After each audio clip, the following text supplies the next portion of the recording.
Indian ക്രിക്കറ്റിനെ purchase ചെയ്ത വിചിത്ര കഥകൾ. ഇന്ത്യയിലെ ഏറ്റവും ഗ്ലാമറുള്ള കായിക വിനോദം ക്രിക്കറ്റ് അല്ലാതെ മറ്റൊന്നുമല്ല.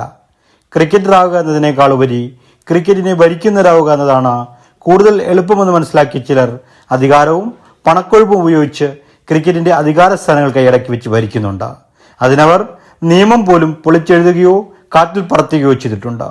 ഹിമാചൽ പ്രദേശ് മുഖ്യമന്ത്രിയായിരുന്ന പ്രേംകുമാർ ധൂമലിന്റെ മകൻ അനുരാഗ് താക്കൂറിനും അങ്ങനെ ഒരു അധികാര കസേരയ്ക്ക് മോഹമുദിച്ചു. 2000 തന്റെ 25-ാം വയസ്സിൽ ഹിമാചൽ പ്രദേശ് ക്രിക്കറ്റ് പ്രസിഡന്റായി അനുരാഗ് താക്കൂർ സ്ഥാനമേറ്റു. ആഗ്രഹങ്ങൾ അവിടം കൊണ്ടും തീരാഞ്ഞയാൾ BCCI സെലക്ടർ എന്ന വിളഞ്ഞ കണ്ടത്തിലേക്ക് സ്വപ്നം പറിച്ചു നട്ടു.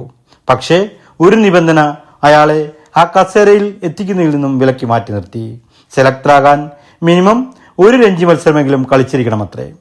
അപ്പന്റെ മണി പവറിനും അധികാര കസേരയ്ക്കും അന്യമായ ഒന്നും അന്ന് ഹിമാചൽ പ്രദേശിൽ ഇല്ലായിരുന്നു.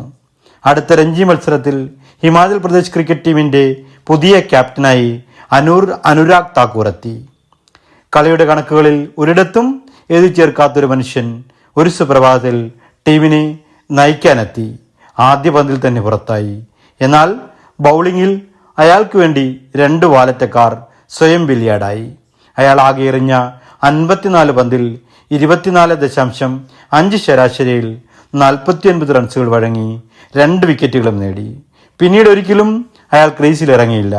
അയാൾക്ക് വേണ്ടതിലും അതിലധികവും ആ ഒറ്റ അധികാര കളിയിലൂടെ അയാൾ നേടിക്കഴിഞ്ഞിരുന്നു. ആ സ്റ്റാറ്റസിന്റെ പിൻബലത്തിൽ അയാൾ BCCIയുടെ ജൂനിയർ സെലക്ടറായി, പിന്നെ BCCI പ്രസിഡന്റായി. ഇപ്പോൾ അയാൾ കേന്ദ്ര യുവജനക്ഷേമ വകുപ്പിന്റെയും സ്പോർട്സിന്റെയും സ്വതന്ത്ര ചുമതലയുള്ള കേന്ദ്രമന്ത്രിയായ അനുരാഗ് താക്കൂറായി വിലസുന്നു. It happens only in India. കാരണം നമ്മൾ ഇങ്ങനെയൊക്കെയാണ് ബായ്. It happens only in India.